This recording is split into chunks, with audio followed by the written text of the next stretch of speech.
بسم اللہ الرحمن الرحیم. السلام علیکم. یہ رپورٹ میرے پاس ہے اور میں مبارکباد پیش کرتا ہوں اویئرنیس فاؤنڈیشن والوں کو, جن لوگوں نے اس میں کام کیا ان سب کو. میں نے رپورٹ کو ابھی پڑھا ہے اور میں نے تھوڑے دن پہلے بھی اس کو دیکھا تھا. مجھے اس کی ایک کاپی, مجھے یہ سہولت میسر آئی کہ پہلے مل گئی تھی. میں نے اس کو پہلے بھی پڑھا تھا اور زبردست کام ہوا الحمدللہ, اور یہ کام جاری رہنا چاہیے. میں ایک چیز کی امید کرتا ہوں اور دعا بھی کرتے ہیں بٹ صاحب کہ اگلے سال یہ جو لسٹ ہے صحافیوں والی یہ چھوٹی ہوگی اور ہم یہاں پہ زیادہ لوگ بیٹھے ہوں گے. لوگ اس میں کم ہو گئے اور ہال میں زیادہ ہوں گے. میں اس بات کی امید کرتا ہوں.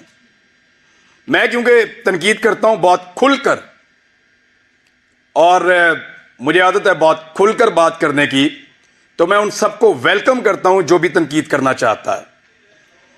بہت اچھی بات ہے, ڈسکس کیجئے ہمارے کنڈکٹ کو اور ہمیں بھی کرنے دیجئے پھر. لیکن کسی کو یہ حق نہیں پہنچتا کہ وہ مارے, وہ ڈرائے,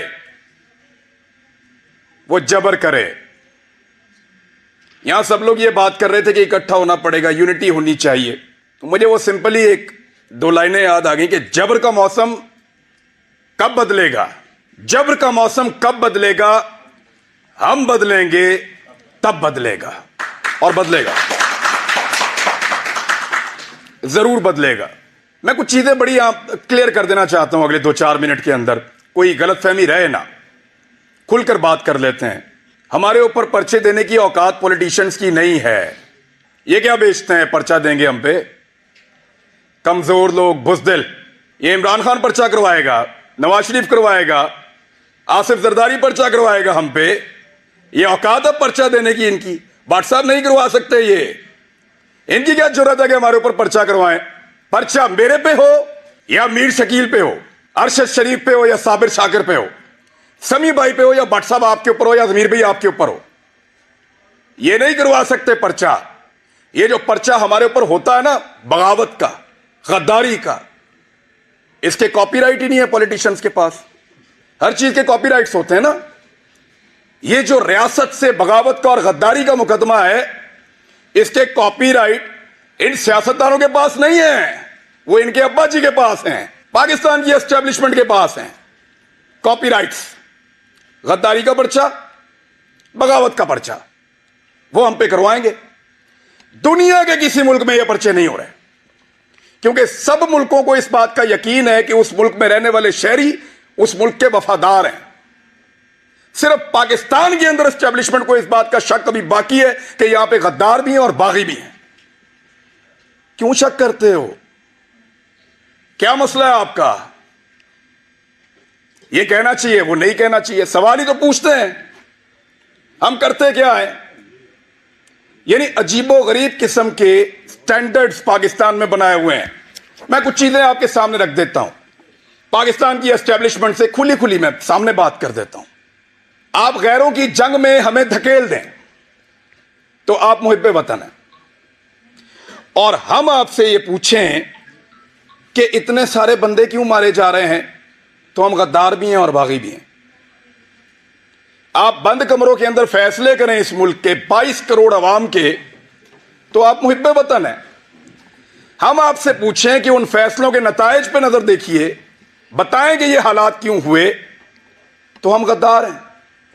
آپ پاکستان میں بار بار رجیم چینج آپریشنز کریں, منتخب حکومتوں کو گرائیں, تو آپ محب وطن ہیں.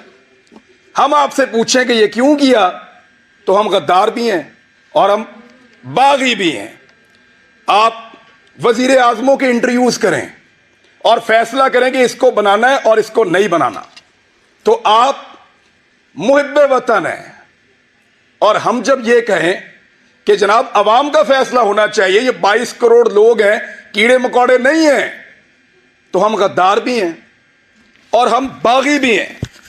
یعنی آپ بغاوتوں کے اور غداریوں کے مقدمے درج کروائیں جو پوری دنیا میں نہیں ہو رہے, اور جب ہم آپ کو یہ کہیں کہ کیا ہم باغی ہیں, تو اس پہ بھی ہم باغی ہیں, اس پہ بھی ہم غدار ہیں. یعنی عجیب و غریب قسم کا کرائیٹیریا بنایا ہوا ہے. آپ ہمارے لیے